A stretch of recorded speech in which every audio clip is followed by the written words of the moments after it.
નંદદાસજી કહી રહ્યા છે કે શ્રી યમુનાજી કેવા છે? તો કહે ભાગ્ય સૌભાગ્ય શ્રી યમુને જુદેની. પુષ્ટિ માર્ગમાં ભાગ્ય આપનારા અને સૌભાગ્ય આપવા વાળા શ્રી યમુનાજી છે. શ્રી યમુનાજી કૃપા કરે તો ભાગ્ય મળે અને યમુનાજી કૃપા કરે તો સૌભાગ્ય મળે. ભાગ્ય કોને કહેવાય અને સૌભાગ્ય કોને કહેવાય? તો આપણા આચાર્યો કહે કે પ્રભુ કૃપા કરે એ ભાગ્ય, પણ કૃપાને જીરવાની આપણી અંદર ક્ષમતા આવે એ સૌભાગ્ય. કોઈ અલૌકિક આજ્ઞા થાય એ ભાગ્ય, અને અલૌકિક આજ્ઞાનું પાલન કરી શકીએ એ સૌભાગ્ય કહેવાય ને. મનુષ્ય દેહ મળ્યો એ ભાગ્ય, પણ વૈષ્ણવ બન્યા એ આપણું સૌભાગ્ય. ઘરે ઠાકોરજી પધાર્યા એ ભાગ્ય, પણ માંગી માંગીને અરોગવા લાગ્યા એ આપણું સૌભાગ્ય. સત્સંગમાં આવીને બેઠા એ ભાગ્ય, પણ સત્સંગ આવીને આપણામાં બેસે એ આપણું સૌભાગ્ય. જ્યારે જીવ પ્રભુને કહે કે પ્રભુ હું આપનો છું, ત્યારે એ જીવનું ભાગ્ય, પણ જ્યારે પ્રભુ જીવને કહે કે તું મારો છે, ત્યારે એ જીવનું સૌભાગ્ય. ભાગ્ય અને સૌભાગ્ય એ બંને આપવા વાળા શ્રી યમુનાજી છે. શ્રી યમુનાજી કૃપા કરે ત્યારે ભાગ્યની પ્રાપ્તિ થાય, અને યમુનાજી કૃપા કરે ત્યારે સૌભાગ્યની પ્રાપ્તિ થાય. જુઓ, ઘરે ઠાકોરજી તો પધાર્યા, પ્રભુને લાડ તો લડાવીએ છે, પણ એવી કૃપા પ્રભુ કરે કે માંગી માંગીને આજ્ઞા કરે, માંગી માંગીને આરોગે, ત્યારે માનવાનું કે આ સૌભાગ્યની પ્રાપ્તિ થઈ છે. પ્રભુ તો આપણને લાગે પ્રભુ ક્યારે આજ્ઞા કરે? તો પ્રભુ તો નિત્ય આજ્ઞા કરે છે. પ્રભુ તો નિત્ય આપણી સાથે બોલે છે, પણ જ્યાં સુધી બહારનો શોર સંભળાવવાનો બંધ ન થાય ત્યાં સુધી પ્રભુની આજ્ઞાઓ સંભળાય કેવી રીતે? પ્રભુના સત્સંગની અંદર આવીને બેઠા એ તો આપણું ભાગ્ય, પણ જ્યારે સત્સંગ આવીને આપણામાં બેસે એ સૌભાગ્ય. અને એટલા માટે તો જ્યારે શ્રી યમુનાજી કૃપા કરે ત્યારે જ આપણા ઘરમાં ઠાકોરજી પધારે. યમુનાજી કૃપા કરે ત્યારે જ વૈષ્ણવ બની શકાય. અને એ ભાગ્ય અને સૌભાગ્ય બંને આપવા વાળા શ્રી યમુનાજી છે. માટે નંદાસજી કહે કે ભાગ્ય સૌભાગ્ય શ્રી યમુને જો દેઈ. કહેવાય ને, ભાગ્ય તો આપણે વૈષ્ણવ બન્યા, પણ સૌભાગ્ય શું? કે આપણું સૌભાગ્ય આપણા પ્રભુ એ સદા આપણા માથે બિરાજેલા રહે. ત્યારે માનવાનું કે સૌભાગ્ય શ્રી યમુનાજી કૃપા કરે ત્યારે આપણને આપે, અને યમુનાજી કૃપા કરે ત્યારે જ પ્રભુ આપણને સ્વામી રૂપે મળે. માટે કહ્યું ભાગ્ય સૌભાગ્ય શ્રી યમુને જો દે.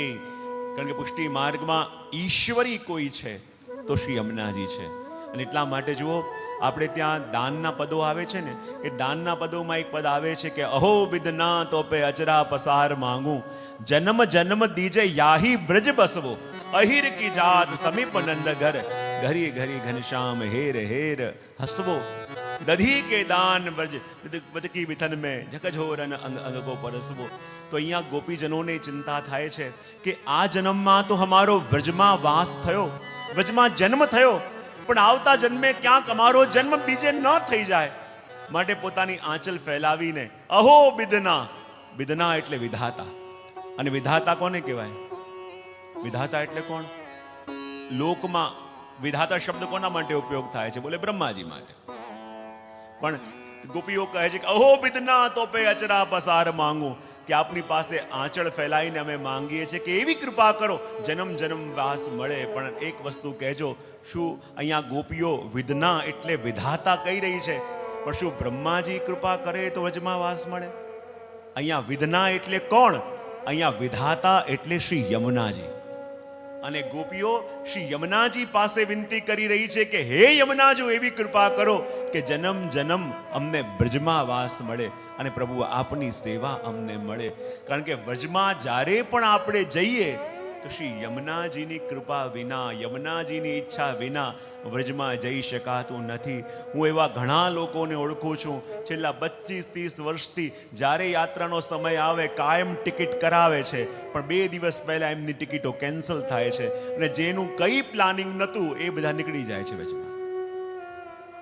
આપણી ઈચ્છાથી ન થાય, જ્યારે એ બોલાવે, જ્યારે એનો બોલાવો આવે ત્યારે જઈ શકાય. અને વજના આધિત તરીકે ને વજનું દાન આપનારા, વજના સુખનું દાન આપવાવાળા શ્રી યમુનાજી છે. માટે અહીંયા કહે ભાગ્ય સૌભાગ્ય શ્રી યમને જો દેની. અને વૈષ્ણવ માટે ભાગ્ય અને સૌભાગ્ય શું છે? તો યમનાષ્ટકમાં પણ કહ્યું યમુનાજી કેવા છે. નમામિ યમુનામહં સકલ સિદ્ધિ હેતુ મોદા. શ્રી યમુનાજી કેવા છે? મહાપ્રભુજી કહે સકલ સિદ્ધિ હેતુ મુદા. યમુનાજી કેવા છે? બોલે સકલ સિદ્ધિનું દાન આપવા વાળા. અને આ સકલ સિદ્ધિ કઈ છે? તો આપણા આચાર્યો મુખ્ય જે અષ્ટસિદ્ધિ બતાવી છે, અને અષ્ટસિદ્ધિનું દાન આપવા વાળા શ્રી યમુનાજી બોલે કઈ સિદ્ધિનું દાન આપે છે? જુઓ, હું હંમેશા કહેતો હોઉં છું કે જ્યારે આપણા ઉપર પ્રભુની કૃપા થાય ને, તો કૃપાનું લક્ષણ શું? આપણું લૌકિક ઓછું કરવા લાગે. શું કરવા લાગે? પ્રભુ કહે હું જ્યારે જીવની ઉપર કૃપા કરું ત્યારે એનું લૌકિક ઘટાવું. અને આપણે પ્રભુની પાસે શું માંગતા હોઈએ છીએ? પ્રભુ કૃપા કરો અને અમારું લૌકિક વધે. દુકાનની 2 દુકાન થાય, ઘરના 2 ઘર થાય. પ્રભુ કહે જ્યારે હું કૃપા કરું જીવનું લૌકિક ઘટાવું, પણ આપણે પ્રભુની પાસે માંગીએ છીએ પ્રભુ કૃપા કરો અને મારું લૌકિક વધારો. અને એટલા માટે તો અહીંયા કહે છે કે જો આ અષ્ટસિદ્ધિનું દાન જે શ્રી યમુનાજી કરે છે એ કઈ છે? તો સૌથી પહેલા કહ્યું તનુનત્વ. તનુનત્વ શું? ભગવત સેવા ઉપયોગી દેહની પ્રાપ્તિ શ્રી યમુનાજી કૃપા કરે ત્યારે મળે. અને ભગવત સેવા ઉપયોગી દેહ શું? તમે ઘણી વાર જોતા હશો, તમારા ઘરની અંદર કોઈ વડીલ હોય, એને ક્યાંક બહાર જવું હોય તો તમારે 2 જણે પકડીને લઈ જવા પડે. પણ એ જ વ્યક્તિ જ્યારે ભગવત સેવાની અંદર હોય તો એવા દોડી દોડીને સેવા કરતા હોય, આપણને લાગે સેવામાં છે ત્યારે આટલું સામર્થ્ય ક્યાંથી? તો એ છે શ્રી યમુનાજીની પ્રથમ સિદ્ધિ તનુનવત્વ. તમે ઘણી વાર વજમાં ગયા હશો, જોતા હશો કે કોઈ ગિરાજીની પરિક્રમા કરવા જાય છે કે અમારાથી તો જરાય ચલાતું નથી, એવું કરી જોડે રિક્ષા રાખીએ, થાકીશું ત્યારે બેસીશું. હવે જે વ્યક્તિ ઘરમાં જરાય ચાલી શકતા નથી, પણ જ્યારે વ્રજ પરિક્રમા કરવા જાય અને કે થોડી વાર હજી ચાલીએ, થોડી વાર હજી ચાલીએ, એમ કરતા કરતા આખી ગિરાજીની પરિક્રમા કરી લે છે કે નહીં? અને જો ભગવત સેવાની અંદર જ્યારે વ્યક્તિ હોય છે અને ભગવત સેવામાં જ્યારે દોડી દોડીને ટહેલ કરે છે, તો એ યમુનાજીની પ્રથમ સિદ્ધિ તનુનવત્વ. કે જ્યારે પ્રભુની, જ્યારે બહાર લૌકિકમાં હોઈએ ત્યારે બધા દેહ ધર્મ નડતા હોય, પણ પ્રભુની સેવામાં જ્યારે હોઈએ ત્યારે કોઈ દેહ ધર્મ ન નડે. એક જ આવેશ કે પ્રભુનો આ સમય થયો, પ્રભુનો આ સમય થયો, આ તૈયારી કરવાની છે, આ તૈયારી કરવાની છે, એમાં બીજું કંઈ યાદ જ ના આવે. જ્યારે શેઠ પુરુષોત્તમદાસજી વૃદ્ધ થયા, એમના પુત્રને લાગ્યું કે જો પિતાજી હવે વૃદ્ધ થયા છે, એમનાથી હવે સેવા થતી નહીં હોય, બધી સેવા જાતે કરવાનો આગ્રહ રાખે છે, તો એવું કરું એમને મદદ કરવા માટે કાલે જ્યારે અપરસમાં જાય એનાથી પહેલા હું અપરસમાં પહોંચી જાઉં તો એમને મદદ થાય. અને પુરુષોત્તમદાસજી સમજી ગયા કે એને એમ લાગે છે કે પ્રભુની સેવામાંથી હું થાક્યો છું, પ્રભુની સેવામાં હું કરી શકતો નથી, અશક્ત થયો છું. તો જ્યારે એમના પુત્ર સેવામાં પહોંચ્યા એનાથી પહેલા પોતે શેઠ પુરુષોત્તમદાસજી પહોંચી ગયા હતા. અને જે પુરુષોત્તમદાસજી એમ વૃદ્ધ થયા છે એવું એમના પુત્રને લાગતું હતું, પણ જ્યારે પ્રભુની સેવામાં જોયા તો 16 વર્ષની ઉંમરના જોયા, એવા દોડી દોડીને પ્રભુની ટહેલ કરી રહ્યા છે. ત્યારે એમનો ભ્રમ ગયો કે જો લૌકિકમાં જ્યારે આ દેહ હોય તો એને દેહ ધર્મો નડે, પણ એ જ વ્યક્તિ જ્યારે પ્રભુની સેવામાં પહોંચે એમ દોડી દોડીને ટહેલ કરે, કોઈ વસ્તુ યાદ જ ના રહે. શું થયું છે? એક જ ચિંતા, બસ પ્રભુને આ લાડ લડાવવાના છે, પ્રભુને હવે આ સમય થયો, આની તૈયારી કરો, આની તૈયારી કરો. તો એ યમુનાજીની પ્રથમ સિદ્ધિ તનુનવત્વ. મને ખ્યાલ છે અમે સાઉથમાં એક જગ્યાએ ગયા હતા અને ત્યાં એક વૃદ્ધ માજી અને હિંડોળાના દિવસો ચાલતા હતા. મને કોઈ કીધું કે જે ફલાણા બેન ત્યાં બિરાજે છે અને પ્રભુને લાડ લડાવે છે, તો આપ પણ દર્શન કરવા પધારો. હવે એમની ઉંમર 103 વર્ષ અને એમનું ઘર હતું પાછે 5મે માળ અને રોજ કથા સાંભળવા આવે. લિફ્ટ વિફ્ટ કોઈ હતું નહીં, ચાલીને આવે અને પાછા જાય. મને વિનંતી કરે કે રોજ આજે હિંડોળામાં આજે પધારો ઝુલાવવા માટે. અને મારી સાથે આવ્યા, જોડે હતા છોકરાઓ, એ બિચારા હાંફવા લાગ્યા હતા. ઉપર જ્યારે ગયા તો એમના આટલા નાના લાલન અને આટલા નાના લાલનના એટલા ભારી શિંગાર અને એવા સુંદર શિંગાર અને આખો લહેરિયાનો જે ફૂલની કળીઓથી હિંડોળો ગૂંથ્યો હતો, બોલે બધી ટહેલા બાજ કરે છે અને ઘરમાં એકલા રહે. એમના છોકરાઓ પણ એ દિવસે આવ્યા હતા કે જે પધારવાના છે. મેં કહ્યું કે આમની મદદ કોણ? જે કોઈની મદદ લેતા નથી, એકલા ટહેલ કરે છે. તો અહીંયા કોઈ રહેતું નથી એમની સાથે. એમના દીકરાઓ કહે કે અમે તો આગ્રહ કરીએ કે અમારી સાથે આવો, અમારી સાથે આવો, પણ જ્યારે પ્રભુની સેવામાંથી અમે અમારા ઘેર લઈ જઈએ તો ત્યાં એવા માંદા થઈ જાય કે ચાલી પણ ન શકે. અને અહીંયા ઠાકોરજી સાથે એકલા લે તો એવા દોડી દોડીને ટહેલ કરે કે અમને આશ્ચર્ય થાય, જેટલું અમે ન કરી શકીએ એટલું તો આ કરે છે. અને જ્યારે આવું અલૌકિક સામર્થ આપણે જોઈએ તો એ શ્રી અમનાજીની પ્રથમ સિદ્ધિ છે, જેને કહેવાય તનુનવત્વ. અને એનું દાન જ્યારે થાય ત્યારે એ જીવની ઉપર કૃપા થાય. અને પછી કહું કે તલ્લીલાવલોકનત્વ, પ્રભુની ભિન્ન ભિન્ન લીલાઓને નિરખવાનું સામર્થ, પ્રભુની ભિન્ન ભિન્ન લીલાઓને અનુભવ કરવાનો સામર્થ. આપણે ત્યાં તો એક એક વસ્તુ જે ઠાકોરજીની સન્મુખ આવે છે એનો પણ ભાવ છે. આપણા ભગવદીઓ તો કેવો સુંદર ભાવ કરે છે કે જ્યારે ઠાકોરજીને માલાજી પણ ધરાવવામાં આવે તો એ માલાજી પણ શું છે? તો આપણા ભગવદીઓ કહે કે જોજો, તમે જ્યારે પણ ઘરે માલાજી ધરાવતા હશો ને તો કોઈ પણ જાણકાર ઊભા હશે, એ કહેશે કે આ થાક બરાબર રાખો. જ્યારે માલાજી ધરાવતા થાક બરાબર નીચે આવવો જોઈએ. તો આ માલાજી શું છે? તો આપણા ભગવદીઓ કહે કે આજે સ્વામિનીજી પ્રભુને ક્યાં મળવાના છે એનો નકશો એટલે આ માલાજી. સ્વામીજી આ માલાજી પ્રભુને પાસે મોકલાવે છે અને કહે છે કે પ્રભુ આજે હું આપને અહીંયા મળીશ. અહીંયા મળીશ એટલે કેવી રીતે? કે પ્રભુ આપ ચાલતા ચાલતા જ્યારે પધારશો ત્યારે ત્યાં ચંપાના વન આવશે, એનાથી આગળ જશો ત્યારે ગુલાબના ઝાડો આવશે, એનાથી આગળ જશો ત્યારે મોગરાના વન આવશે, ત્યાંય રોકાતા નહીં. ઓર આગળ જશો ફરી ચંપાના વૃક્ષ આવશે, ફરી ગુલાબના છોડ આવશે, ત્યાંથી આગળ જજો ફરી મોગરા. અને એમ કરતા કરતા જ્યાં ગુલાબની કુંજો આવે ત્યાં હું આપને મળીશ, ત્યાં હું આપની રાહ જોઈશ. થાક સીધો કેમ રાખો કહેવામાં આવે છે? કારણ કે અહીંયા સ્વામીજી પ્રભુને મળવા માટે પ્રતીક્ષા કરે છે અને માલાજી થોડા ટેઢા થઈ જાય, થાક ઉપર જાય તો પ્રભુ રસ્તો ભૂલી જાય.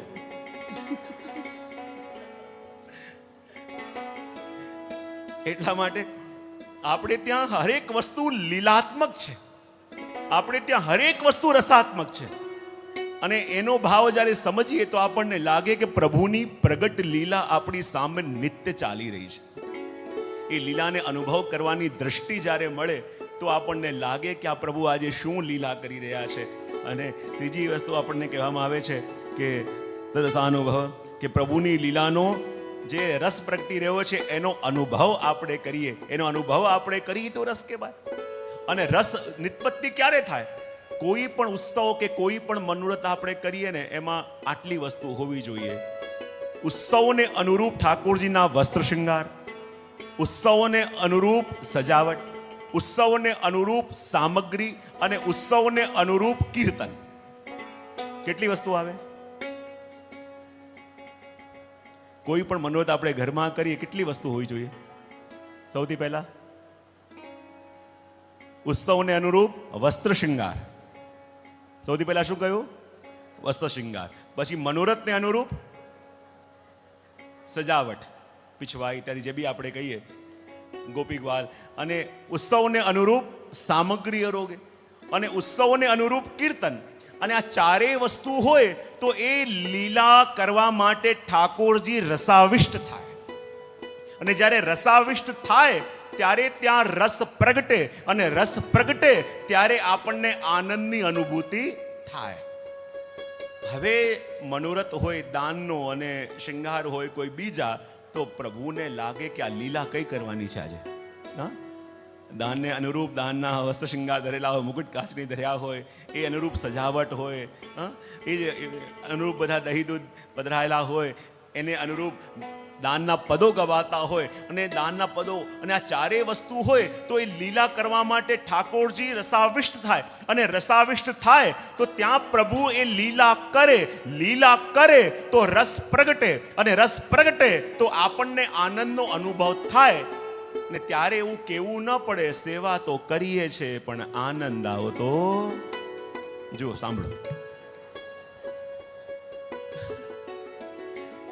રસ માર્ગમાં રસાભાસ થવું ના જોઈએ. એને અનુરૂપ કીર્તન, વસ્ત્ર શૃંગાર, સજાવટ અને સામગ્રી એ મનોરથને અનુકૂળ થાય ત્યારે રસ પ્રગટે અને ત્યારે આનંદનો અનુભવ આપણને થાય છે કે જ્યારે પ્રભુ ત્યાં લીલા કરે છે. અને એટલા માટે કહ્યું કે આ ચોથી સિદ્ધિ છે કે જે પ્રભુના રસનો અનુભવ આપણને કરાવે છે. અને પાંચમી સિદ્ધિ છે ભગવદ આવિષ્ટ દેહની પ્રાપ્તિ.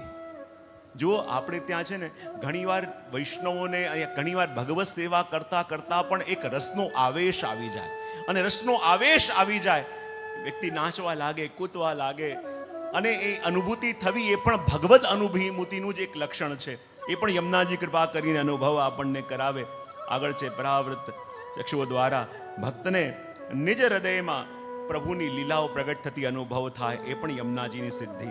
પછી કહું ભક્ત દાતૃત્વ, અને ભક્તને ભગવાનના ભાવાત્મક સ્વરૂપના દર્શન થાય, એ પણ આપની એક સિદ્ધિ છે. અને વિરહ દશામાં સર્વાત્મ ભાવનો અનુભવ થાય, એ પણ યમુનાજીની સિદ્ધિ. અને આ બધી સિદ્ધિઓનું દાન આપવા વાળા શ્રી યમુનાજી છે.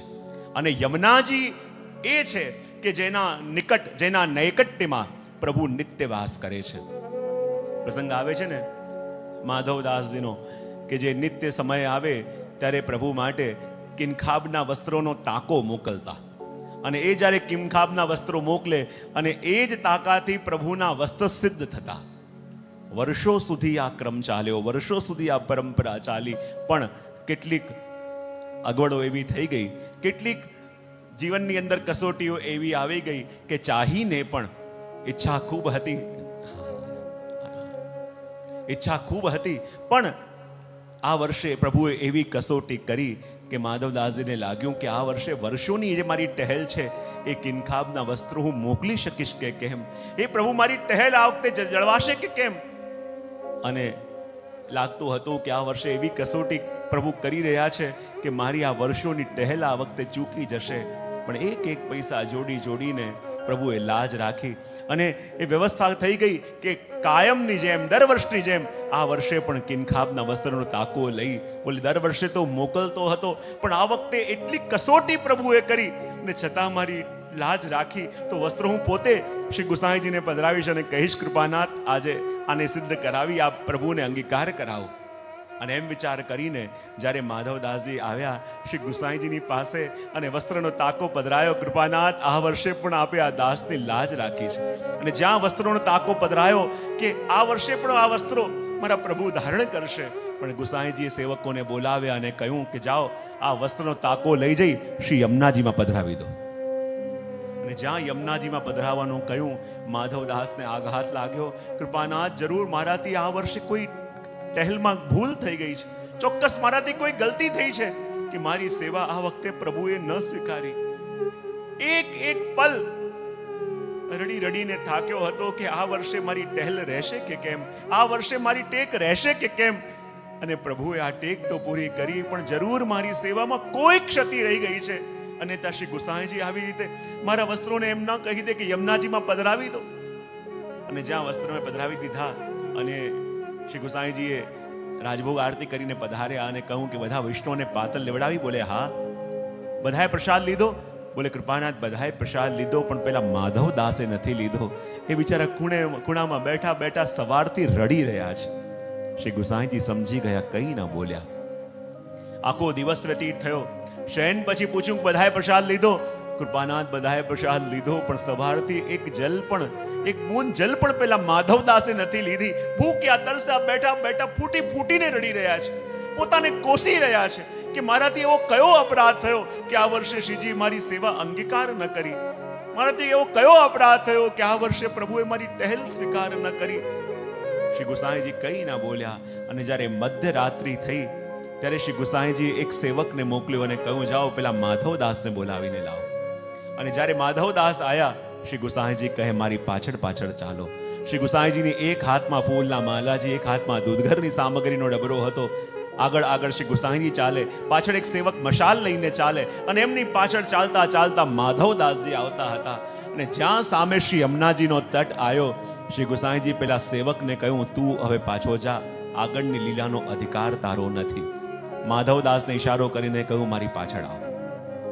અને માધવદાસને લઈને જ્યાં શ્રી યમુનાજીના તટ ઉપર ગુસાઈજી ઉભા રહ્યા, અને ગુસાઈજી કહેવા લાગે માધવદાસ મેં સાંભળ્યું છે કે સવારથી એક અન્નનો દાણો તમે લીધો નથી, જલની એક બૂંદ લીધી નથી, તમને કોઈ પીડા છે?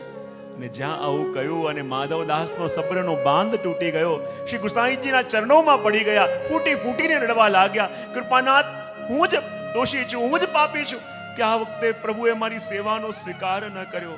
શ્રી ગુસાઈજી કહે, માધવદાસ, તમને એટલે એવું લાગી રહ્યું છે કે જે વસ્ત્રનો તાકો લઈને આવ્યા અને મેં કીધું કે આ વસ્ત્રનો તાકો શ્રી યમુનાજીમાં પધરાવી દો, અને તમને એવું લાગે છે કે આ વર્ષે પ્રભુએ તમારી સેવા સ્વીકાર ન કરી? જી કૃપાનાથ, આપની આગળ ખોટું કેમ બોલું? શ્રી ગુસાઈજી કો, માધવદાસ, ઉભા થાવ. જ્યારે તમારા વસ્ત્રનો તાકો મેં શ્રી યમુનાજીમાં પધરાયો અને તમને એમ લાગે છે કે પ્રભુએ તમારી સેવા સ્વીકાર ન કરી? માધવદાસ, તમે શ્રી યમુનાજીને શું કરીને જાણો છો? તમને એમ લાગે છે કે તમારી સેવા સ્વીકાર ના થઈ? દર્શન કરો યમુનાજીમાં. અને જ્યાં સામે હાથ કરીને દર્શન કરાયા અને માધવદાસ યમુનાજીમાં જુએ તો અંદર ભવ્ય એક સ્વર્ણની નિકુંજ દેખાય છે, અને એમાં એક રત્નજડિત સિંહાસન, અને એ સિંહાસનમાં ઠાકોરજી અને સ્વામીજી એ જ માધવદાસના વસ્ત્ર ધારણ કરીને અંદર વિરાજમાન છે. અને જ્યારે આ દર્શન કર્યા, માધવદાસ રૂસકે ને દુસકે રડવા લાગ્યા, કહેવા લાગ્યા, હે મહારાણી માં, હે શ્રી યમુનાજી, મને ક્ષમા કરો, હું આપના સ્વરૂપને જાણી ન શક્યો. જ્યારે વસ્ત્ર આપમાં પધરાયા, મને એમ લાગ્યું કે મારા પ્રભુએ મારી ટહેલ સ્વીકાર ન કરી, પણ હું એવું જાણી ન શક્યો કે આપના સ્વરૂપની અંદર તો આ યુગલ સ્વરૂપ નિત્ય વિદ્યમાન છે, નિત્ય વિરાજમાન છે.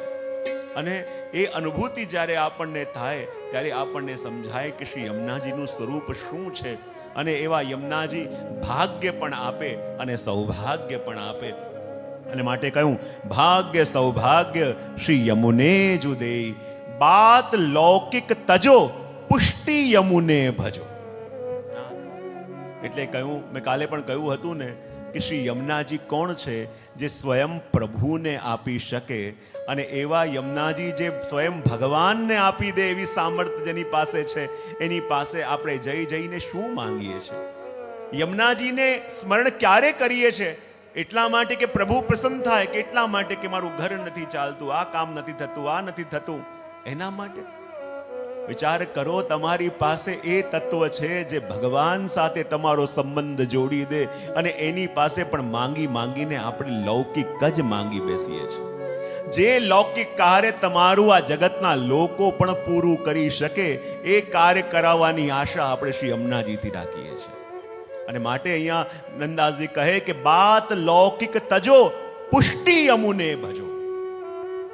શ્રી યમુનાજીથી મેળવવા માટે નહીં, યમુનાજીને મેળવવા માટે એના ગુણગાન કરો. શ્રી યમુનાજીથી કંઈ પામવા માટે નહીં, યમુનાજીને પામવા માટે એના ગુણગાન કરો, તો કૃપાનો અનુભવ આપણને થાય. માટે કહું, બાત લૌકિક તજો, પુષ્ટિ યમુને ભજો, લાલ ગિરિધરન વર તબહી મિલે. અને જો અહીંયા પ્રભુ માટે કયો શબ્દ વાપર્યો છે? વર.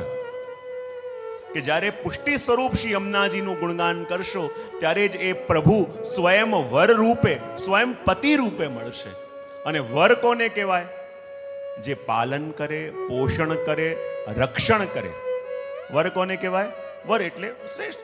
વર એટલે જે પાલન કરે, બીજું પોષણ કરે, ત્રીજું રક્ષણ કરે, અને ચોથું જેવા હોઈએ એવા નિભાવે. ભાઈઓના ચહેરા કેવા ખીલી ગયા છે મને કહો ને. વર કોને કહેવાય?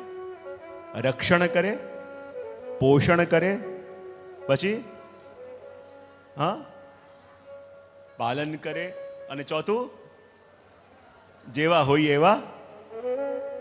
આપણા પ્રભુ આપણા સ્વામી છે, આપણા પ્રભુ આપણા વર છે, જેવા છીએ એવા નિભાવે છે કે નહીં? જેવા છીએ એવા ઘરના લોકો પણ સ્વીકારવા તૈયાર. એમને પણ ફરિયાદો છે, પણ એ કોઈ પણ ફરિયાદ કર્યા વિના આપણા બધા સેવાના ટહેલના ક્રમ સ્વીકારે છે કે નહીં? હા, બધું સ્વીકારે છે. અને એટલા માટે કહ્યું કે લાલ ગિરિધરન વર તબહી મિલે. અને કહેવાય કે એ ભાવ મનમાં ક્યારે આવે? તો નંદાજી કહે કે ભગવદીય સંગ કર બાત ઇનકી લહે. કે જ્યારે જ્યારે પણ ઠાકોરજી અનુભવ કરાવે, જ્યારે જ્યારે પણ આપણા મનના અનુભવની વાત કરવી હોય, જ્યારે જ્યારે પણ એ પુષ્ટિ શ્રી યમુનાની વાત કરવી હોય, તો ભગવત ચર્ચા કરવી કોની સાથે? બોલે ભગવદીય. અને ભગવદી કોને કહેવાય? જેને પ્રભુ મળ્યા છે. આજે આપણે પ્રભુ એની પાસે મેળવવા જઈએ છીએ કે જેને પોતાને મળ્યા ન હોય. જેની પાસે આપણે જે મેળવવા ગયા, પહેલા એ જાણી લેવાનું કે એ એની પાસે છે ખરા.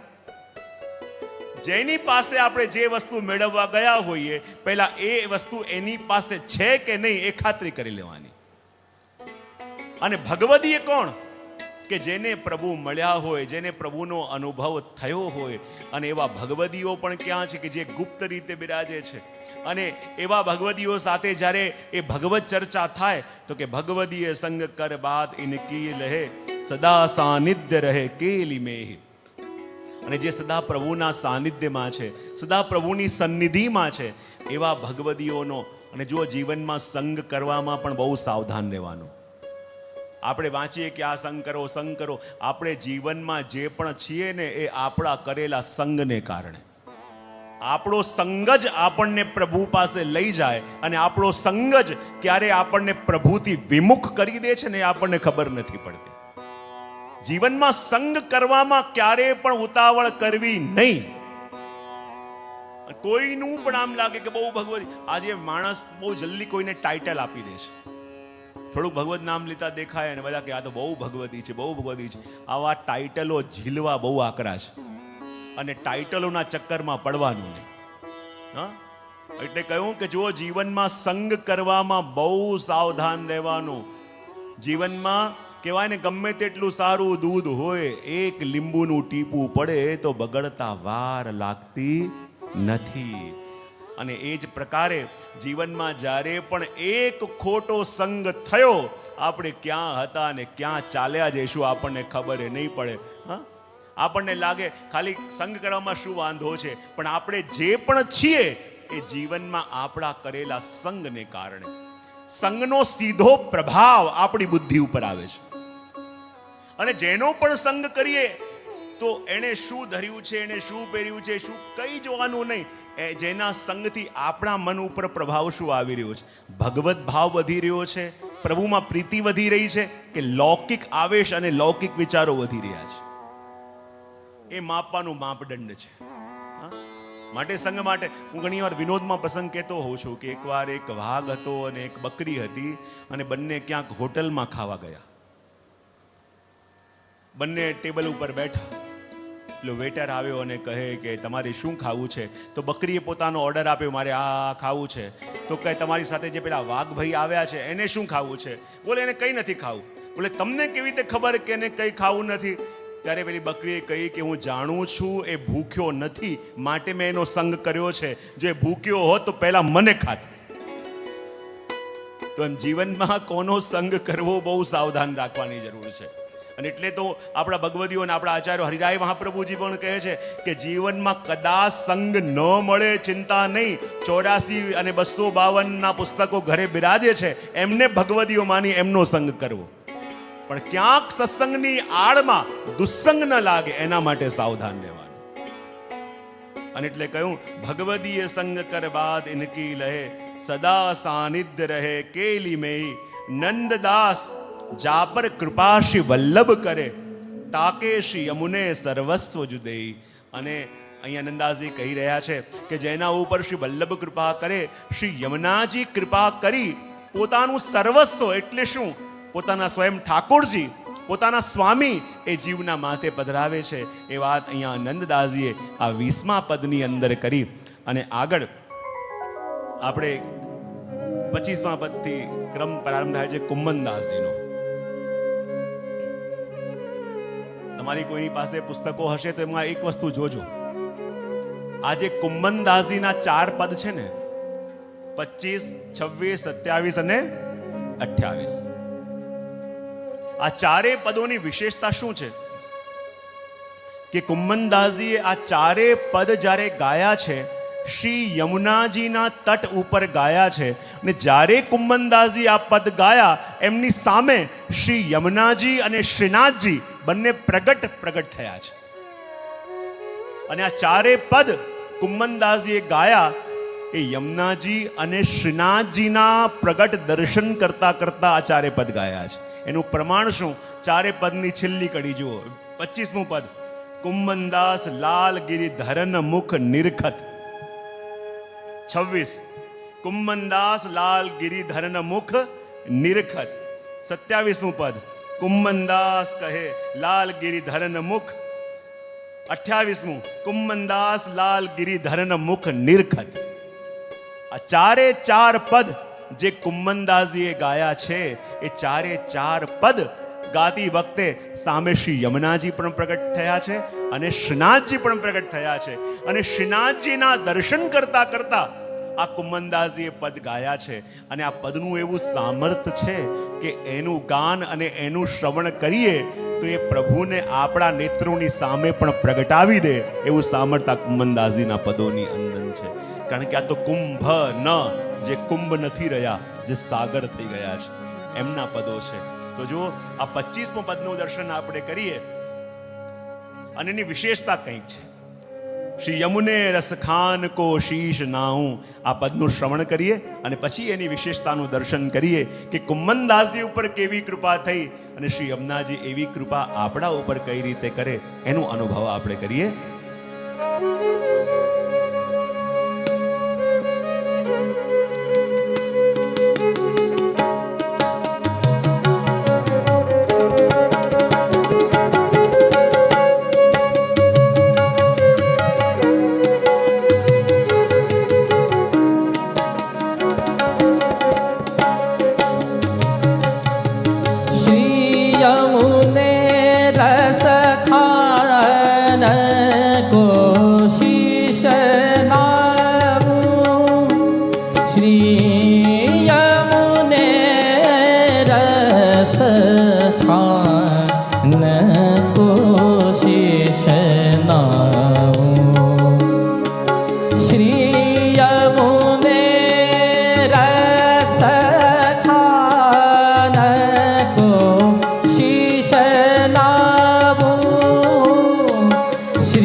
चरण कबोन जाओ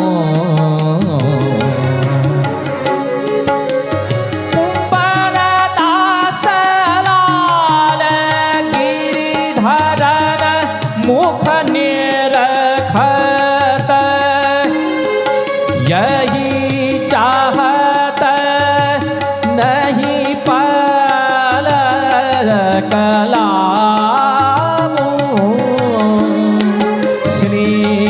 यमुने रस खान को शेष नावो श्री यमुने रस खान को शेष नावो श्री यमुने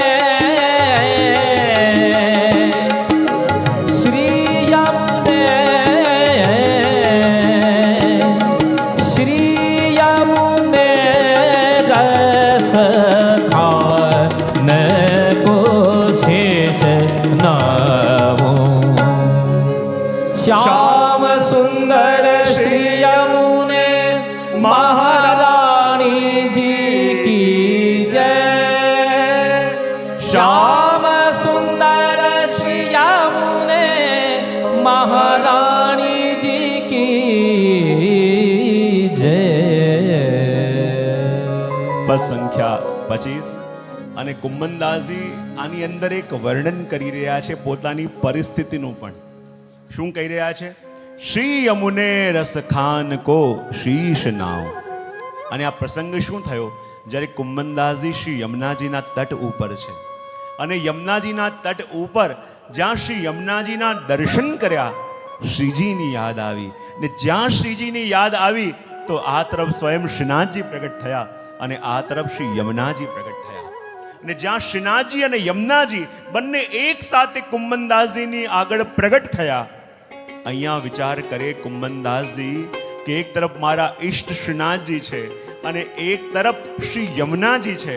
તો શ્રીનાથજી અને યમુનાજી બંને એક સાથે મારી સામે છે, તો હું પહેલા વંદન આજે કોને કરું? શું જોયું કુંભનદાસજીએ? એક તરફ શ્રી યમુનાજી પ્રગટ થયા છે અને એક તરફ કોણ છે? શ્રીનાથજી. હવે શ્રીનાથજી અને યમુનાજી બંને સામે પ્રગટ થયા તો કુંભનદાસજી વિચાર કરે કે આજે હું પહેલા વંદન કરું તો કોને કરું? એ શ્રીનાથજીને કરું, મારા ઈષ્ટ છે, યા એ યમુનાજીને કરું કે જેની કૃપાથી આજે સામે શ્રીનાથજી બાવા પ્રગટ્યા છે? એ યમુનાજીને વંદન કરું કે જેની કૃપાથી આજે મને શ્રીનાથજીના દર્શન નયનોથી થઈ રહ્યા છે, યા મારા ઈષ્ટને કરું? મનમાં મથામણ ચાલી રહી છે કે શ્રીનાથજીને વંદન કરું કે યમુનાજીને? બંને એક સાથે સામે પ્રગટ્યા છે. આજે શ્રીજી મારા સામર્થ્ય નહીં પણ શ્રી યમુનાજીની કૃપાથી મને મળ્યા છે. અને માટે વિચાર કર્યો કે પ્રભુ આપ મારા ઈષ્ટ તો છો, પણ હું જાણું છું આજે આપ મારા સાધનથી નહીં પણ શ્રી યમુનાજીની કૃપાથી મારી સામે પધાર્યા છો. માટે આજે આપ પણ છો અને યમુનાજી પણ છે. અને જ્યારે વંદન કરવાની વાત આવે તો કુંભનદાસજી કહે આજે હું પહેલા વંદન શ્રી યમુનાજીને કરું છું. અને માટે એમણે ગાયું શ્રી યમુને રસ ખાન કો શીશ નાવ. આજે શ્રી યમુનાજીને હું વંદન કરું છું. બોલે કેમ? કુંભનદાસજી જાણી ગયા આજે શ્રીનાથજી બાવા બિલકુલ યોગ્ય જગ્યાએ મને મળવા પધાર્યા અને યોગ્ય જગ્યાએ મારા હાથમાં આવ્યા છે. બોલે કેમ? જોડે યમુનાજી પણ ઊભા છે. અને યમુનાજી પણ જોડે ઊભા હોય તો આપણે ગુજરાતીમાં કહાવત છે ને કે મોસાળમાં જમણ હોય અને માં પીરસવાવાળી હોય, પછી કંઈ બાકી રહે? શ્રીનાથજી બાવા પધાર્યા છે અને જોડે યમુનાજી પણ છે. તો એમને એમ તો પ્રભુ ઈચ્છા પૂરી ન કરે, પણ યમુનાજી જોડે છે તો આજે હું મારા મનમાં જે પણ ઈચ્છા હશે એ મારા પ્રભુ જરૂર પૂરી કરશે. કારણ કે યમુનાજી મારી સાથે ઊભા છે અને યમુનાજી મારા મનના મનોરથ જાણે છે અને એ જરૂર પૂરું કરાવશે. અને જ્યારે સામે શ્રીનાથજી બાવા છે, યમુનાજીના મુખારવિંદ પર કુંભનદાસજીની દૃષ્ટિ પડી. યમુનાજી મંદ મંદ સ્મિત કરી રહ્યા છે અને કુંભનદાસજીએ વિનંતી કરી અને કહ્યું કે હે શ્રી યમુનેજુ, હે શ્રી યમુનેજુ, જો આજે આપની સાથે શ્રીનાથજી બાવા પધાર્યા છે, આપની સાથે મને એમના દર્શન થઈ રહ્યા છે, તો યમુનાજી મારા મનમાં એક ઈચ્છા થઈ રહી છે કે જેમ શ્રીનાથજી બાવા દરેકને પોતાના ચરણોનો સ્પર્શ આપે તો શું આજે મને મારા હાથોથી શ્રીનાથજી બાવાના સંસ્પર્શ મળશે? યમુનાજીએ ફરીને શ્રીનાથજીની ઓર જોયું અને શ્રીનાથજી મંદ સ્મિત કરતા કહ્યું કુંભનદાસ તે પણ બિલકુલ સહી જગ્યાએ મારાથી વિનંતી કરી છે. શ્રી યમુનાજીની કોઈ વાત હું ટાળી શકતો નથી. આવીને મારા સંસ્પર્શ કરી લે. અને જ્યાં કુંભનદાસજી પાસે આવ્યા, કુંભનદાસજી કહે જ્યારે યમુનાજી જોડે છે તો આજે મનમાં કંઈ બાકી રાખ્યું નથી. કહ્યું કૃપાનાથ આપ સંસ્પર્શ તો આપો છો, પણ જેવા સંસ્પર્શ પેલા કૃષ્ણ ભટ્ટને આપ્યા હતા કે જેમણે કહ્યું કે શ્રીનાથજી બાબા પોતાનો ચરણ ઉપર કરીને સંસ્પર્શ આપે તો હું સંસ્પર્શ કરું, તો કૃપાનાથ એક લીલા સાંભળી છે પણ ક્યારે જોઈ નથી. હે યમુનાજી કૃપા કરીને એવા લીલાના દર્શન મને આજે કરાવો તો આનંદ આવે. ને જ્યાં યમુનાજીએ જોયું, શ્રીનાથજી કહે કુંભનદાસ તું બી બરાબર પાકો છે, આવો. પોતાના ચરણ ઊંચા કર્યા અને કુંભનદાસજી આવીને ચરણારવિંદ પોતાના મસ્તક પર, પોતાના નેત્ર ઉપર, પોતાના હૃદય પર શ્રીનાથજીના ધારણ કર્યા અને કહે હવે બોલ. ત્યારે કુંભનદાસજી કહે અરે પ્રભુ શું બતાવું? જુઓ શ્રી યમુનાજી બાજુમાં બિરાજેલા છે એટલે શું છે? યમુનાજી તો કલ્પવૃક્ષ છે અને કલ્પવૃક્ષની છાંવમાં હું બેઠો છું અને કલ્પવૃક્ષની છાંવમાં બેઠા હોઈએ તો પછી જે પણ મનની અંદર ઈચ્છા હોય એ પૂરી થાય કે ન થાય? હા કે ના તો પાડો. અને યમુનાજીના સાનિધ્યમાં આપણે બેઠા હોઈએ એટલે કલ્પવૃક્ષની છાંવમાં, અને કલ્પવૃક્ષની છાંવ છે તો જે મનમાં ઈચ્છા કરીએ એ ઈચ્છા પૂરી થાય. તો કુંભનદાસજી કે આજે પ્રભુ હાથમાં આવ્યા છે અને યમુનાજી સહિત આવ્યા છે તો એમને તો ખેલવામાં બહુ દોડાયા છે, પણ આજે યમુનાજી સહિત હાથમાં આવ્યા છે તો જે ઈચ્છા થાય બધી પૂરી કરવી છે. અને પ્રભુએ કહ્યું, કુંભનદાસજી કહું, પ્રભુ આજે તો બધી ઈચ્છા આપ પૂરી કરશો. પ્રભુ કહે કે યમુનાજી જોડે છે એટલે તું જે મનમાં કરે મારે પૂરું કરવું પડશે. તો કુંભનદાસજી કહે, પ્રભુ જ્યારે આટલી કૃપા કરી રહ્યા છો તો એક કૃપા ઓર કરશો? શ્રીનાથજી કહે, શું? બોલે, એમને એમ તો પ્રભુ આપ દર્શન આપી રહ્યા છો, પણ આનંદ તો ત્યારે આવે જ્યારે બરસાના પધારીને શ્રી રાધાજીને શ્રી સ્વામીજીને પધરાવીને અહીંયા લાવો અને યુગલ સ્વરૂપે દર્શન થાય તો આનંદ આવે. શ્રીનાથજી કહે, હવે તારી ઈચ્છા બધી પૂરી કરવી પડશે. પ્રભુ સ્વામીજી સહિત આવ્યા અને સ્વામીજી સહિત ઉભા રહ્યા અને કે, જો કુંભનદાસ યુગલ સ્વરૂપના દર્શન કરી લે, હવે તને સંતોષ છે? કુંભનદાસજી કે, સંતોષ પ્રભુ આ જીવને ક્યાંથી થાય? જ્યારે આપે યુગલ સ્વરૂપે દર્શન આપ્યા અને પ્રભુ ઘણી લીલાઓ સુરદાસજી ઇત્યાદિ બધા ભગવદીઓને મુખથી સાંભળી છે કે ઘણીવાર પ્રભુ એવું થાય છે કે સ્વામીજી જ્યારે માન કરીને બિરાજે છે અને આપ એમના ચરણોમાં બેસીને સ્વામીજીને માન મનાવો છો તે લીલા સાંભળી છે, પણ પ્રભુ ક્યારે જોવાના દર્શન લાભ મળ્યો નથી. તો પ્રભુ આજે દર્શન ન થાય? શ્રીનાથજી પણ હવે કહેવા લાગ્યા કે આંગળી આપીને હવે આ પોચો પકડી રહ્યો છે અને યમુનાજી જોડે ઊભા છે એટલે કંઈ કહી પણ ન શકાય. યમુનાજી જોડે ઊભા છે તો એની ઈચ્છા પણ પૂરી કરવી પડશે, કારણ કે યમુનાજીએ વચન આપ્યું છે કે જોઈ માંગો સોઈ છુપાઉં. કુંભનદાસજી કહે છે અને માટે કહ્યું કે હવે માન કરો. અને સ્વામીજી માન કરીને બિરાજ્યા અને શ્રીનાથજી બાવા એમના ચરણોમાં બેસી અને સ્વામીજીને માન મનાવી રહ્યા છે એ દર્શન કર્યા. કુંભનદાસજીની નેત્ર છલકાઈ ગયા અને કહે, કૃપાનાથ આજે તો ધન્ય થયો, આજે તો પ્રભુ કૃત થયો. શ્રીનાથજી કે, હવે તો બધી ઈચ્છા પૂરી. કુંભનદાસજી કહે કે વૈષ્ણવની ઈચ્છાનો અંત છે. આ વૈષ્ણવનું મન તો મનોરથોથી ભરેલું છે. એક મનોરથ પૂરો થાય ને બીજાની યાદ આવે, બીજો મનોરથ પૂરો થાય ને ત્રીજો કરવાનું મન થાય. શ્રીનાથજી કે, હવે શું છે? પ્રભુ જો આપે અને સ્વામીજીએ તો દર્શન આપ્યા, પણ એ દર્શન તો અધૂરા કહેવાય. જ્યારે આપનો લીલા પરિકર સમગ્ર અહીંયા ઉપસ્થિત થાય અને આપના લીલા પરિકર સાથે આપના દર્શન થાય તો એ દર્શન પૂર્ણ દર્શન કર્યા એમ કહેવાય. પ્રભુ આટલી કૃપા નહીં કરો? હવે શ્રીનાથજીનું મુખ પણ ગંભીર થવા લાગ્યું, આ વધારે પડતું થઈ રહ્યું છે. પણ યમુનાજી વચન આપ્યું છે કે જોઈ માંગો સોઈ છુપાઉં, અને પ્રભુએ પોતાનો સમગ્ર લીલા પરિકરને ત્યાં બોલાવ્યો અને કહ્યું, હવે બરાબર છે? બોલે, એ તો બરાબર છે, પણ પ્રભુ મેં સાંભળ્યું છે કે જ્યારે આપના લીલા પરિકરની સાથે આપ જ્યારે રાસ કરતા હો તો કેવો આનંદ આવે. પ્રભુ કે આ જ ઈચ્છા બાકી રહી ગઈ હતી. પ્રભુએ ત્યાં રાસ કરીને પણ બતાવ્યો અને રાસ કરીને પણ બતાવ્યો અને કુંભનદાસજી કૃત થયા અને કહી રહ્યા છે કે શ્રી યમુને રસ ખાન કો શીશ નાઉં. કહી રહ્યા છે કે હું આજે શ્રી યમુનાજીને વંદન કરું છું. બોલે, કેમ? કારણ કે એસી મહિમા જાન ભક્ત કો સુખ દાન જોઈ માંગો સોઈ જો. કારણ કે શ્રી યમુનાજી વિશે સાંભળ્યું છે કે શ્રી યમુનાજી એવી કૃપા કરવા વાળા છે કે ભક્તો જેવી જેવી ઈચ્છા કરે એવી ઈચ્છાને શ્રી યમુનાજી એ જ રીતે પૂર્ણ કરે છે. જુઓ, આપણા દરેક વૈષ્ણવના મનમાં ક્યારે ને ક્યારે તો કોઈ ઈચ્છા જાગે કે ન જાગે? હા કે ના તો પાડો? તમને લાગશે કે આપ કહી રહ્યા છો ક્યારે, અમારે તો હર ક્ષણે જાગે છે. જો દરેકના મનની અંદર કોઈ ને કોઈ ઈચ્છા જાગે, પણ દરેકના મનમાં જાગેલી ઈચ્છા શું એ મનોરથ બને છે? હા કે ના તો પાડો? આપણા મનમાં જાગેલી ઈચ્છા એ મનોરથ ક્યારે બને? અને દરેકની ઈચ્છા મનોરથ બનતી નથી. આપણા મનમાં જાગેલી ઈચ્છા મનોરથ ત્યારે બને કે જેવી ઈચ્છા આપણા મનમાં આપણા પ્રભુ માટે જાગી, એવી ને એવી ઈચ્છા પ્રભુના મનમાં જ્યારે આપણા માટે જાગે ત્યારે એ ઈચ્છા ન રહેતા એ મનોરથ બને છે. ઈચ્છાઓ બધા કરીએ છીએ, પણ બધાની ઈચ્છાઓ મનોરથ બનતી નથી. તો કહેવાય આ ઈચ્છા મનોરથ કેવી રીતે બને? કેવી રીતે બને?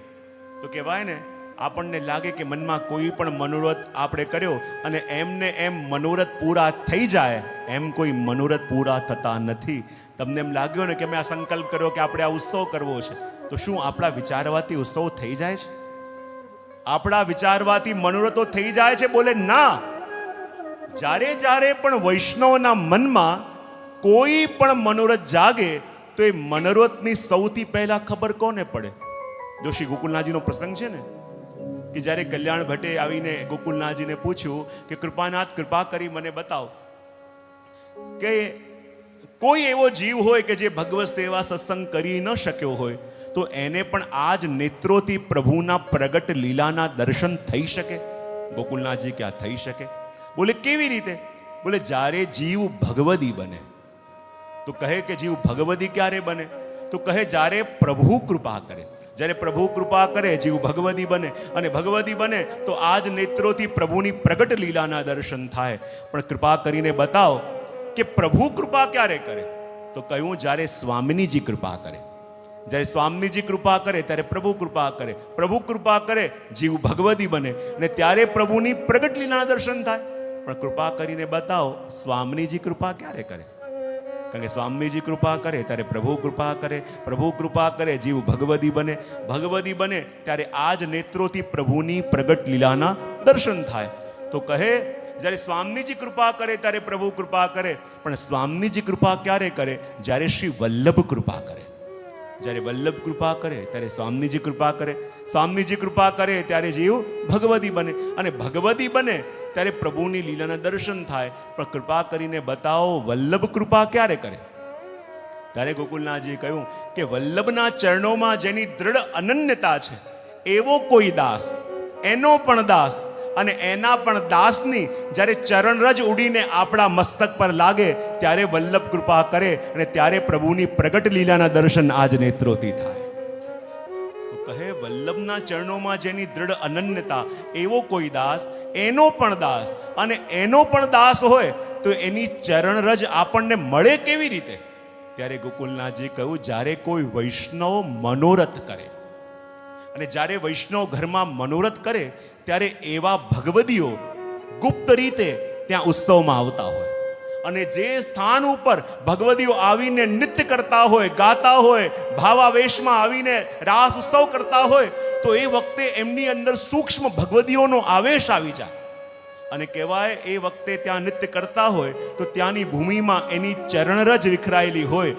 અને એ ઉત્સવ જ્યારે પૂરો થાય ત્યારે ત્યાં બુહારીની એટલે કે સોહનીની જે સેવા કરે, જ્યારે બુહારી કરે ત્યારે એ ચરણરજ ઉડી એમના માથે લાગે, ને ત્યારે આ જ નેત્રોથી પ્રભુની પ્રગટ લીલાના દર્શન થાય.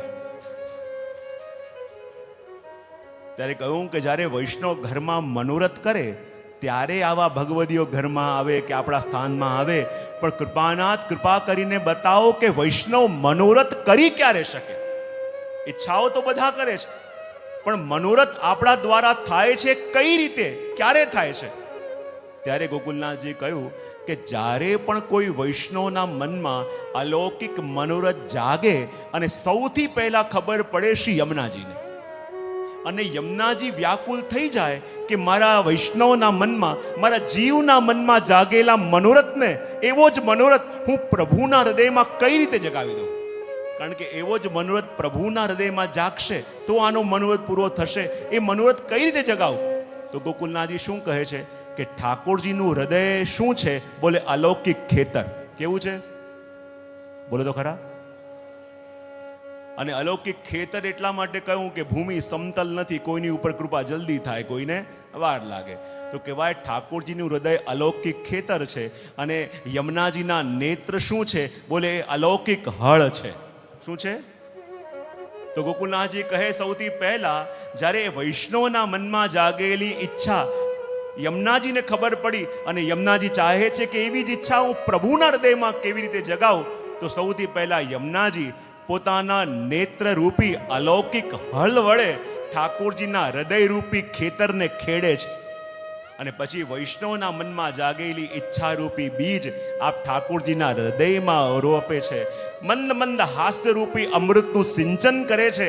અને જ્યારે એ બીજ અંકુરિત થાય, એમાં ફળ લાગે, એ ફળ જ્યારે પ્રભુ આરોગે ત્યારે જઈને અહીંયા વૈષ્ણવનો મનોરથ પૂરો થાય છે. આપણે જ્યારે કોઈ મનોરથ પૂરો થાય તો એમ ન માનતા કે ઈચ્છા કરી અને મનોરથ થઈ ગયો. આ તો શ્રી યમુનાજીએ આટલો શ્રમ લીધો ત્યારે જઈને આપણો મનોરથ પૂરો થયો. આટલો શ્રમ લીધો ત્યારે જઈને આ મનોરથ વૈષ્ણવનો પૂર્ણ થયો. અને માટે કહ્યું, कैसी श्री यमुने जान भक्त को सुखदान, जोई मांगू सोई चुपाऊं.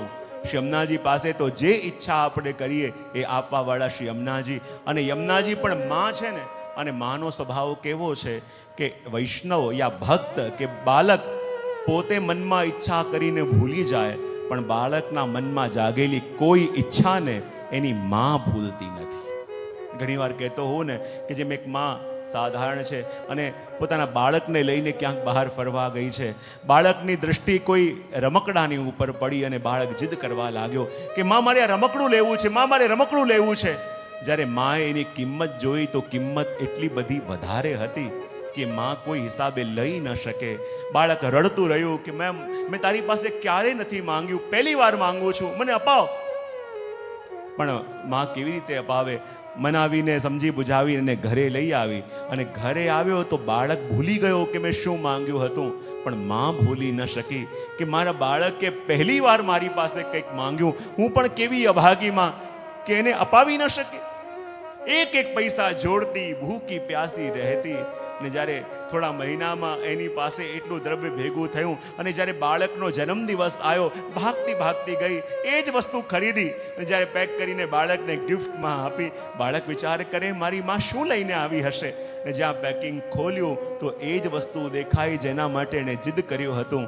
ને ત્યારે બાળકની આંખોમાં અશ્રુ આવ્યા કે મારી માનો સ્વભાવ કેવો કે બાળક તો મનમાં ઈચ્છા કરે અને ઈચ્છા કરીને ભૂલી પણ જાય, પણ મારી માનો સ્વભાવ કેવો કે એના બાળકના મનમાં જાગેલી કોઈ પણ ઈચ્છાને એની માં ભૂલતી નથી. અને સમય આવે એ ઈચ્છાને એવી જ રીતે પૂર્ણ કરે છે. અને એટલા માટે ઘણીવાર આપણા મનમાં પણ ઈચ્છા જાગે, વસ્તુ મળવામાં વિલંબ થાય, પણ વિલંબ થાય છે એનો મતલબ એમની ના નથી, એ પ્રતીક્ષા કરે છે કે યોગ્ય સમય આવે ત્યારે એવી રીતે આપે કે તમને એ વસ્તુનો એવો આનંદ અનુભવ થઈ શકે. અને માટે કહ્યું, જોઈ માંગો સોઈ જો પાઉં. શ્રી યમુનાજી કેવા છે તો કહે, પતિત પાવન કરન નામ લીનો તરન, દ્રઢ કરી ગહી ચરણ કહું ન જાઉં. અને કુંમનદાસજી કહે કે શ્રી યમુનાજી તો જે એમનું નામ લે એને તારવા વાળા છે. અને દ્રઢ કરીને ચરણ આપના પકડું છું કે આ ચરણ છોડીને હું ક્યાંય ન જાઉં. બોલે શેના માટે? બોલે જ્યારે પણ પ્રભુ ક્યાંક ગયા છે તો યમુનાજી આપની કૃપાથી મળ્યા છે. વિચાર કરો, જ્યારે ભગવાન સ્વધામ ગમન કરીને પધાર્યા તો જે 16,000 પટરાણીઓ હતી એટલી વ્યાકુલ હતી, એટલી તડપતી હતી પ્રભુના વિયોગની અંદર. અને બહુ વિયોગ થતો હતો. એમણે કહ્યું, એવું કરીએ આપણે પ્રભુના વ્રજમાં જઈએ તો ત્યાં પ્રભુની લીલાઓનો અનુભવ કરીશું તો આપણો તાપ શાંત થશે, વરના પ્રભુનો વિયોગ સહન થતો નથી. એમ વિચાર કરીએ 16,000 પટરાણીઓ જ્યારે વ્રજમાં આવી અને જ્યારે શ્રી યમુનાજીના તટ પર આવી તો શું જોયું? ત્યાં યમુનાજી ખૂબ પ્રસન્ન મુદ્રામાં ઊભા છે. ત્યારે 16,000 રાણીઓએ કહ્યું, અરે આપણા પ્રભુ તો આપણને છોડીને ચાલ્યા ગયા છે, અમારા આંખના આંસુ સુકાતા નથી, તો આપ પ્રસન્ન કઈ રીતે રહી શકો? ત્યારે યમુનાજી કે કોણ કહે છે મારા પ્રભુ છોડીને ચાલ્યા ગયા? અરે મારા પ્રભુએ એકવાર મારો હાથ પોતાના હાથમાં લઈને વચન આપ્યું હતું કે હે યમુનાજી, આપના તટ પર આવીને જે મને યાદ કરશે, જે મારું નામ પુકારશે તો એને મારા પ્રગટ દર્શન થશે. અને એ વખતે એ 16,000 રાણીઓએ શ્રી યમુનાજીના તટ ઉપર જ્યારે રાસ કર્યો ત્યારે શું જોયું કે જેમ સમજીને આવ્યા હતા પ્રભુ તો સ્વધામ પધારી ગયા, પણ જ્યારે યમુનાજીના તટ પર નૃત્ય કર્યું અને સામે દ્રષ્ટિ પડી તો શું જોયું કે પ્રભુ એમના મધ્યમાં વિરાજીને રાસ ખેલી રહ્યા છે. જ્યારે આ અનુભવ થયો ત્યારે 16,000 રાણીઓએ પણ અનુભવ કર્યો કે બીજે ક્યાંય પ્રભુ મળે કે ન મળે, પણ જ્યાં શ્રી યમુનાજી હોય ત્યાં તો પ્રભુ મળે. ને ત્યારે રાણીઓને અનુભવ થયો અને એમણે શું કહ્યું? શામળો મળ્યો મન શ્રી યમુનાજીની કુંજમાં, શામળો મળો મને શ્રી યમુનાજીની કુંજમાં લાડીલો મળ્યો મને શ્રી યમુનાજીની કુંજમાં. ખાલી આગળ. લાડીલો મળ્યો મને શ્રી યમુનાજીની કુંજમાં કુંજમાં ગઈ તી મને નાખી દીધી ફંદમાં. કુંજમાં ગઈ તી મને નાખી દીધી ફંદમાં કુંજમાં ગઈ તી મને નાખી દીધી ફંદમાં. કુંજમાં ગઈ તી મને નાખી દીધી ફંદમાં અંગો અંગ ભીજી હું તો રસિયાજીના રંગમાં. અંગો અંગ બીજી હું તો રસિયાજીના રંગમાં શામળો મળ્યો મને શ્રી યમુનાજીની કુંજમાં. શ્યામળો મળ્યો મને શ્રી યમુનાજીની કુંજમાં હા લાડીલો મળ્યો મને શ્રી યમુનાજીની કુંજમાં. લાડીલો મળ્યો મને શ્રી યમુનાજીની જય હો. કુંજમાં બધાની તાળીઓ ભાવથી.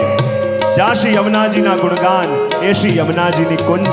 અને જે પ્રભુ બીજે મળે કે ન મળે, એ મળે તો શ્રી યમુનાજીના કુંજમાં મળે.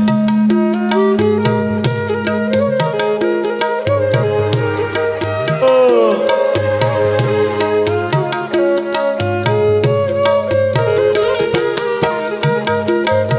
બધાની તાળીઓ એક સાથે.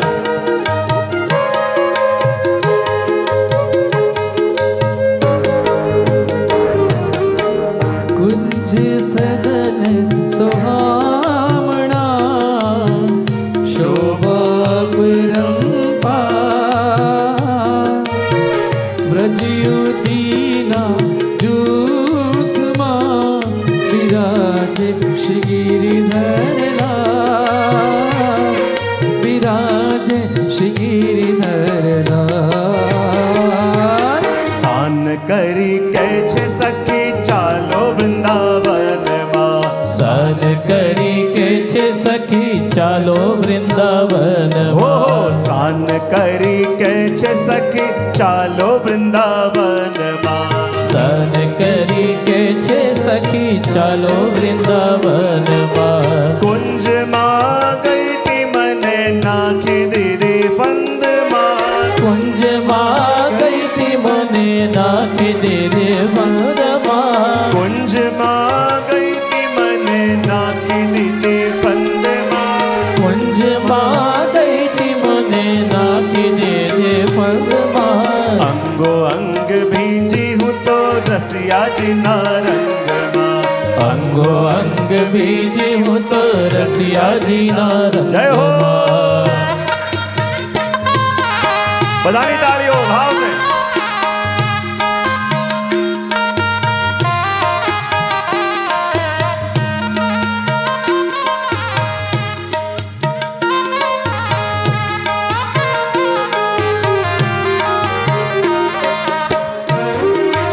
જય હો.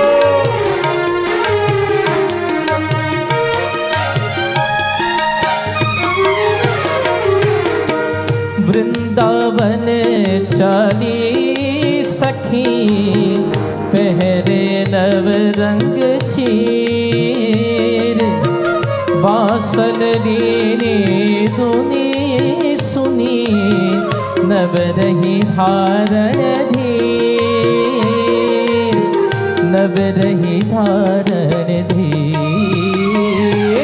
યમુનાજીના ઘાટ મને સાહેલીના સાથમાં. યમુનાજીના સાથ મને સહેલીના સાથ ઓહો યમુનાજીના ઘાટ મને સાહેલીના સાથમાં. હે યમુનાજીના ઘાટ મને સહેલીના સાથમાં યમુનાજીના ઘાટ મને સાહેલીના સાથમાં.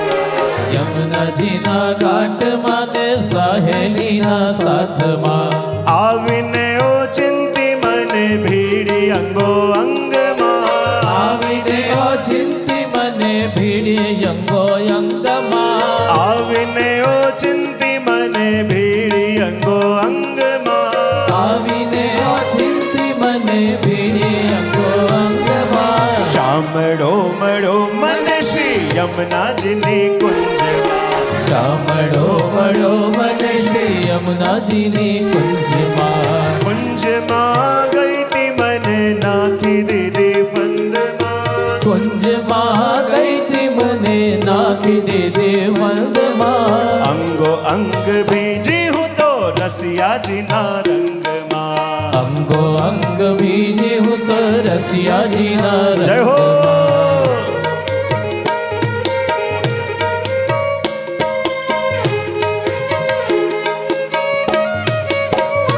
જય હો.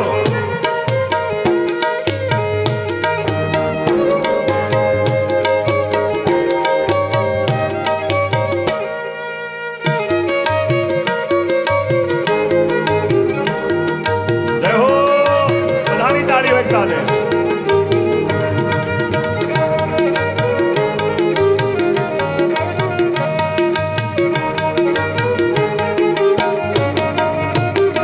હે વાટ ઘાટ ઉભા સખી કાકરી મારે કા.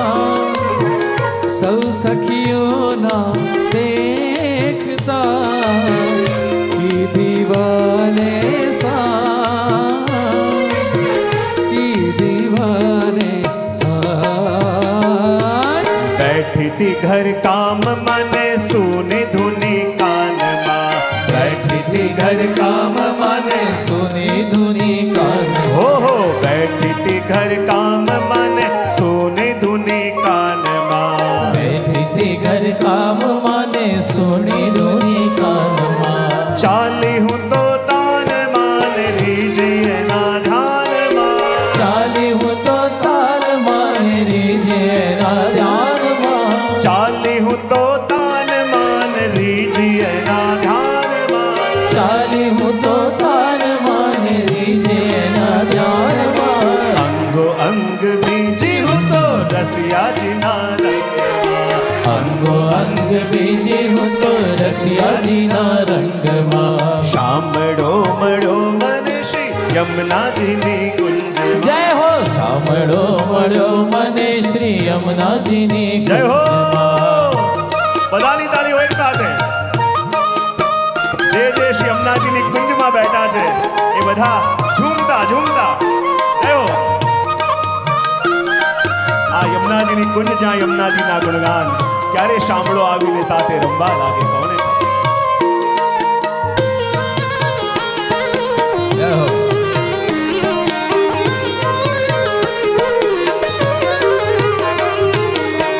કામ ધામ થી પર હરી નિસરી ઘરની બાર. એ વાલાને કારણે મેં ત્યજા કુટુંબ પરિવાર. ત્યજા કુટુંબ પરિવાર. લાલ નીલટક મને ભ્રુકુટીની મટકમાં. લાલ નીલટક મને ભ્રુકટીની મટક. હો લાલ નીલટક મને ભ્રુકુટીની મટકમાં.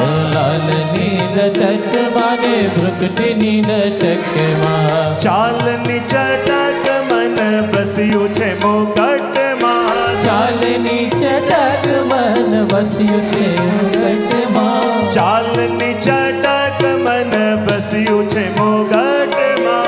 ચાલની ચટક મન વસ્યું છે મુગટમાં. શામળો મળ્યો મન શ્રી યમુનાજીની કુંજમાં. શામળો મળ્યો મને શ્રી યમુનાજીની કુંજમાં. લાડીલો મળ્યો મન શ્રી યમુનાજીની કુંજમાં. લાડીલો મળ્યો મને શ્રી યમુનાજીની કુંજમાં.